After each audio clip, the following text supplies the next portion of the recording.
Dedi, selamat malam Kang Dedi. Selamat malam, Sampurasun. Terima kasih sudah hadir. Politisi karir, pernah di DPRD, 2 kali jadi bupati, di Golkar juga pegang kekuasaan. Apa kira-kira yang akan beda nanti di Senayan dengan pengalaman karir politik yang sudah panjang? Ya, yang beda di Senayan adalah persiapan diri saya menghadapi sebuah dunia yang tidak saya alami. Yaitu dunia ruangan yang AC-nya katanya sangat dingin. Karena saya selama ini bekerja di lapangan, rumah saya tidak pakai AC, ruang kerja saya tidak pakai AC. Dan saya orang yang sangat anti terhadap sesuatu yang dibuat-buat. Jadi seneng yang alami. Jadi hal yang saya siapin hari ini adalah menyiapkan mental saya menghadapi serbuan angin yang tidak bisa saya tolak apapun. Itu angin. Mental dan mantel kata Kade. Tapi saatnya disponsorin Pak Irwan Hidayat kayaknya ini. Tapi yang jelas pertarungan elitnya juga akan lebih kencang dong? Atau sudah biasa juga itu? Ya kita kan kalau persoalan bertarung, berargumentasi, kemudian membangun gagasan-gagasan tentang Indonesia, sudah biasa kita. Kemudian bergaul dengan dunia politisi kan dunia kita dalam keseharian. Bergaul dengan masyarakat juga dunia kita dalam keseharian. Nah, yang paling harus kita siapkan adalah mentality.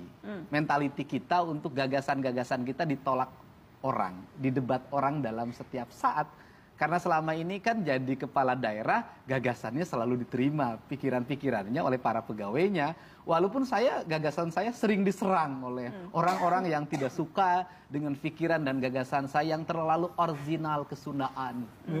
Yang jelas kalau eksekutif memang ya eksekutor melakukan, legislatif itu hanya satu di antara 575 yang lain. Jadi akan memang posisinya akan jauh berbeda. Ya, saya sudah membuat rancangan untuk itu karena saya orang pekerja. Saya biasa bangun pagi jam 4:30, jam 5 udah naik sepeda, kemudian ngecek yang nyapu di jalan, kemudian keliling ke dapur-dapur rumah rakyat miskin, kemudian setelah itu.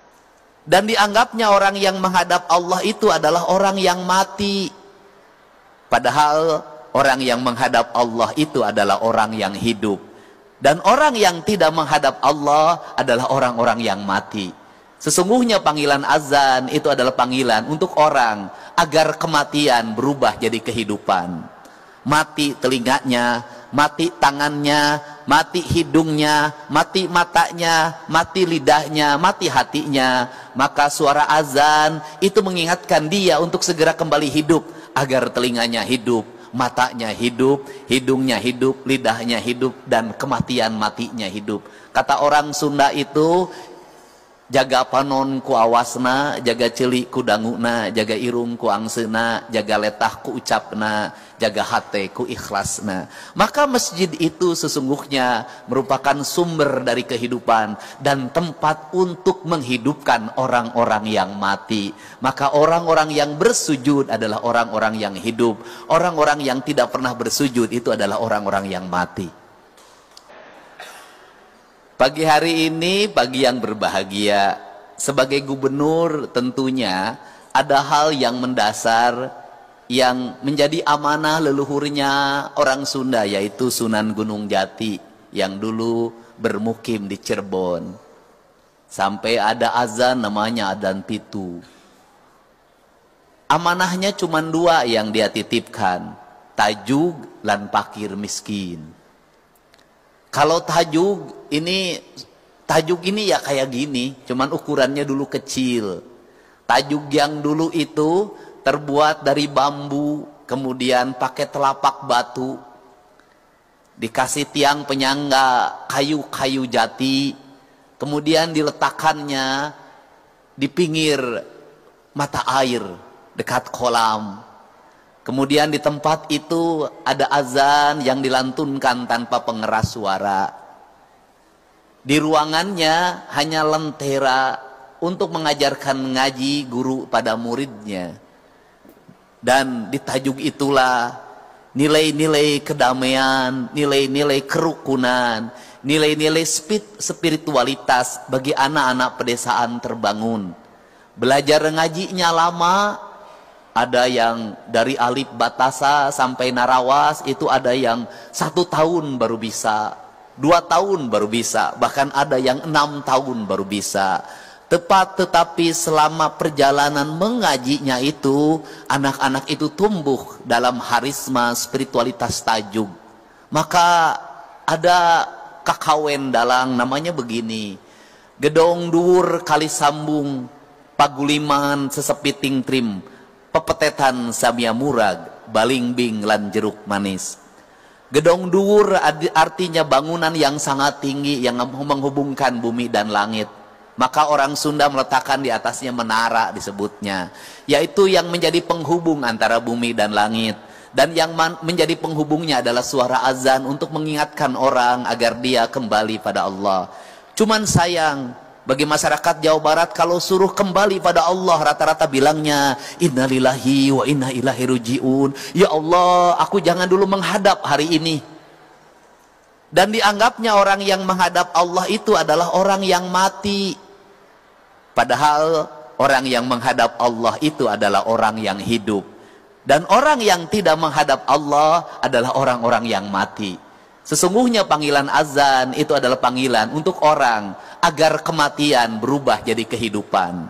Mati telinganya, mati tangannya, mati hidungnya, mati matanya, mati lidahnya, mati hatinya. Maka suara azan itu mengingatkan dia untuk segera kembali hidup, agar telinganya hidup, matanya hidup, hidungnya hidup, lidahnya hidup, dan kematian matinya hidup. Kata orang Sunda itu, jaga panon ku awasna, jaga celi ku danguna, jaga irung ku angsena, jaga letah ku ucapna, jaga hate ku ikhlasna. Maka masjid itu sesungguhnya merupakan sumber dari kehidupan dan tempat untuk menghidupkan orang-orang yang mati. Maka orang-orang yang bersujud adalah orang-orang yang hidup. Orang-orang yang tidak pernah bersujud itu adalah orang-orang yang mati. Maka di kaidahnya pengikut talkinnya Abah Anom pasti diajarkan untuk ditalkinan. Maka talkin itu diberikan, diperdengarkan pada orang-orang yang hidup tapi tidak punya kesadaran, agar dia mengerti kehidupan. Di kita juga ada tradisi talkin dibacakan ketika orang sudah mati, agar dia mendengar menuju kehidupan yang abadi. Dua-duanya sama. Semoga Masjid Darussalam ini menjadi masjid tempat berkumpulnya orang-orang yang hidup, bukan orang-orang yang mati. Karena orang hidup, maka saya sampai pada tingkatan yang kedua, yaitu di masjid itu dititipkan fakir miskin. Maka di masjid itu dititipkan fakir miskin, kesadaran kolektif yang kedua.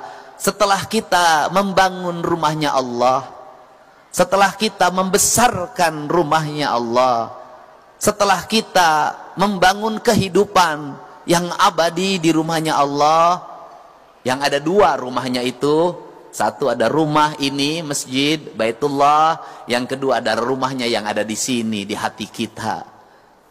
Maka tugas kita yang kedua adalah menjaga anak-anak yatim untuk tetap bersekolah, menjaga orang-orang miskin untuk tetap makan makanan yang sempurna, menghindarkan dari berbagai peristiwa kriminalitas yang terjadi di Jawa Barat.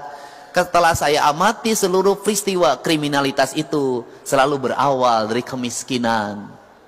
Saya bercerita kisah sedih yang insya Allah nanti hari Rabu selesai. Ada seorang ibu yang speak up di media sosial karena adiknya ditahan, dituduh, dan fakta bukan tuduhan, membeli motor curian. Adiknya itu pinjam sana sini ingin ngojek. Untuk membeli motor curian itu maka terkumpullah uang 2 juta. Dia tidak tahu kalau motor itu yang dibeli adalah motor curian. Pencurinya tertangkap. Maka Mang Eheb yang membeli motor ini pun ditangkap dan ditahan. Saat pergi menuju tahanan, anaknya baru terlahir. Dia punya 3 anak. Saya mencoba untuk bertemu dengan si tetehnya yang speak up itu. Kemudian saya meyakini memang dia orang miskin yang membeli motor dan tidak tahu curian itu untuk menghidupi anaknya dan istrinya. Kemudian saya bertanya kepada kejaksaan, bisakah yang disebut dengan restoratif justice? Bisa. Saya bertanya pada kasat reskrimnya, bisa enggak restoratif justice? Bisa, asalkan ada rasa maaf dari pemilik motornya. Kemudian saya mengundang pemilik motornya, mahasiswa Unpad, orang Bogor. Yang dia motor itu kesayangannya, diberikan dari ibunya. Dan saya bertanya, kamu mau memaafkannya? Dia katakan, kalau melihat Mang Usep saya memaafkan, tapi yang nyurinya memang profesinya mencuri, tidak akan saya maafkan. Maka saya memilih untuk memberikan motor baru bagi yang dicuri itu. Dan dia harus mengikhlaskan motor yang 2 juta itu, bukan hanya dimaafkan, tapi motornya diberikan. Biayanya cukup 23 juta motor baru. Dan 10 juta untuk biaya hidup Mang Usep bagi anak-anaknya. Tetapi uang 33 juta itu telah menyelamatkan orang dari penjara 2 tahun. Ketika penjara 2 tahun itu apa yang akan terjadi? Istrinya apa yang harus didapat dalam setiap hari? Ketiga anaknya makannya dari mana? Susunya dari mana? Biaya penyelidikannya berapa? Biaya penahanannya berapa? Biaya untuk penuntutannya berapa? Biaya dakwaannya berapa? Biaya vonis hakimnya berapa? Biaya LP-nya selama 2 tahun berapa? Mungkin lebih dari 100 juta. Menurut saya lebih adil mengeluarkan 33 juta untuk kebebasan manusia dibanding di penjara 2 tahun lebih dari 100 juta. Semoga tajuk ini, masjid ini menjadi inspirasi untuk membangun rasa adil dalam kehidupan kita.